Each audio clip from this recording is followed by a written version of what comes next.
My name is John Wolford, for Who's Telling the Truth. I'm here with Patricia Bowen. We're standing at the Peace Vigil on the corner of South and Main Street. It's every Saturday from 10:30 a.m. till noon. And I just wanted to ask Patricia a couple questions because she's been coming here since before I've started coming. At least 7 years. At least 7 years. I was just wondering, what grabbed your attention and brought you to originally start coming to the Peace Vigil? When I heard about it, I think I had read a little blurb in the newspaper probably about 7-8 years ago.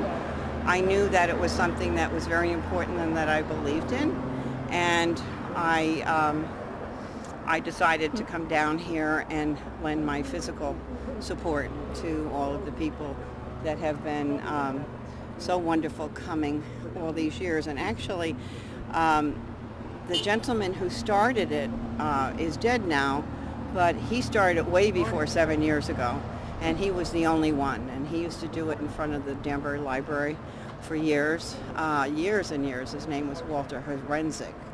Yeah, And he was here at the time, but he was getting very ill, and he was failing because he was quite up there in age, and yet he would come, and I think it was very gratifying for him to see so many people from so many different areas coming to stand aside him. And I think probably the Iraq War in 2003 really generated a lot of people coming out, so that he spent his later years not alone, so.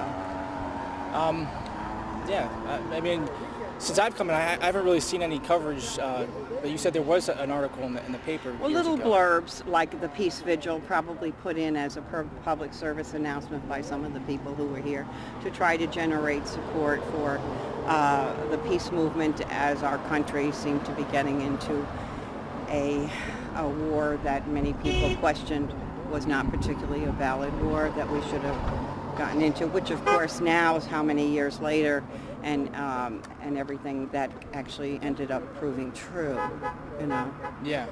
But no evidence has been found as yet. I mean, it's been over almost years. Well, 11 years now, right? Yeah. Isn't it, with 2003 Iraq War, and then Afghanistan.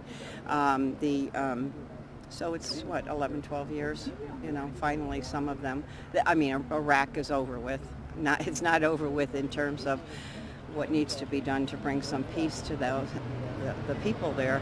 But, and now this year will be the end of the Afghanistan event. And as we know now, there are many of other areas in this world that people are activating. Ukraine. Even people in Congress who are activating for us to get involved in again, which is mind-boggling. I mean, yeah, you think that after being lied to like that by the president and the cabinet in charge, there would be more people out here that were angry. Yeah. Well, I think a lot of the American people even then knew that knowing, the tragedy of 2001, which was horrific, and we will bear the scars, all of us who were living during that time, for the rest of our lives. And but even in the midst of our grief and our puzzlement and our concern and our sorrow, we understood that the efforts to find the people responsible for that, the groups whose ideology motivated these men through ideology, through money, through whatever, that it was misplaced in Iraq. The American people, none of them were Iraqis, so it was like, what? So there were thinking people at that time, along with the emotional responses to that horrific situation in our country, that were saying, this just doesn't make sense. Where we're going is not where it initiated from, and that also has been proven to be a correct perspective. So, but the drumbeat was very strong, and it played on people's emotions.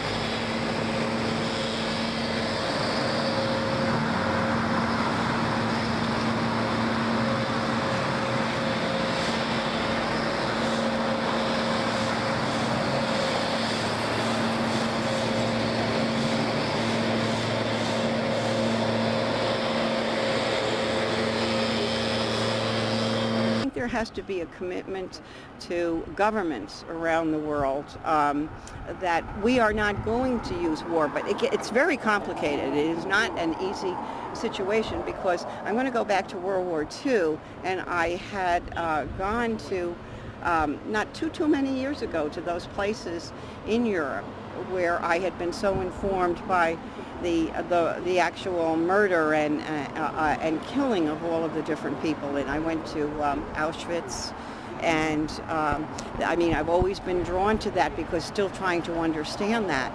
And yet today we have so many other pockets in the world. So this is where the conflict comes in, when you have genocide in so many other areas, and yet you say, well, would you go to war there? Well, I'm saying, well, we shouldn't as a country go, but we should as a world stop that. And so, because people go to war, the ones who declare it do not go to war. The only bad thing that might happen, one or two of them might be assassinated. But the youth, the young of all of our countries are the ones that pay the price for the decisions of older government statespeople that make these decisions for whatever their reason is. And will we ever truly know what their reason is? I want to believe that World War II was truly because we wanted to stop the destruction of all of those people, those innocent people. Destructions of a whole group of people, the Jewish people, not to mention all of the others and the inhumane experimentations. We still have a lot of that stuff going on. So where do we draw that line? So we need, I mean, there were the efforts with the League of Nations, and it sounded great, and actually they did a couple of good things. But then all of a sudden, the nationalistic attitude of governments to possess, to take over, took precedence. That human instinct, we have to constantly fight, I think, on a governmental level and on a people's level, that instinct to conquer, to take, like what's happening now over in the Russia and Ukraine situation. But it can't be an individual country. Now we have the UN. Somehow or other, that type of an organization of people need to have the power and the authority to go in to stop this, the murder and annihilation of all of these different peoples and countries, not an individual country. So there has to be a commitment of countries, I think, leadership, governments, one by one, to say, we will support this. And then all of them, get together to stop all of these things happening. But it's not easy, because we shouldn't be letting genocide happen and the killing of innocent groups of people in the world. So but war. So you see, I have this sign that I hold every week, because I really believe in the people. The actual people of all of the countries. And what if they gave a war and nobody came? Because if all of us just sit down and say no, are they going to arrest all of us? I was the chairperson of the Equal Rights Commission for the city of Danbury. I forget when it could have been, in the 70s maybe. And there was an enclave, a gentleman who lived up in the King Street area, who was a grand dragon of the KKK, the Ku Klux Klan.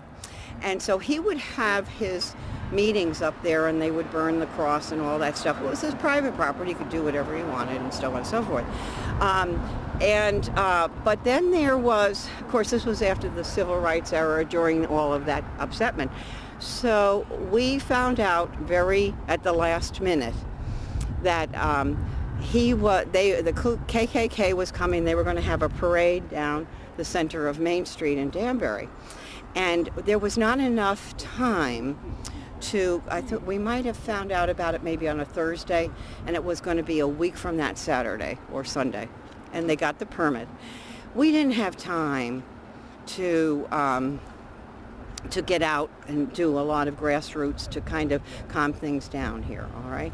So what we did, we called an emergency meeting. Jimmy Dyer was mayor at the time, and I asked him if he could call a meeting of all of the religious leaders and any interested party and any route to City Hall to a meeting that we would conduct, myself and at the time it was Sam Dibler. He was the director of ARG.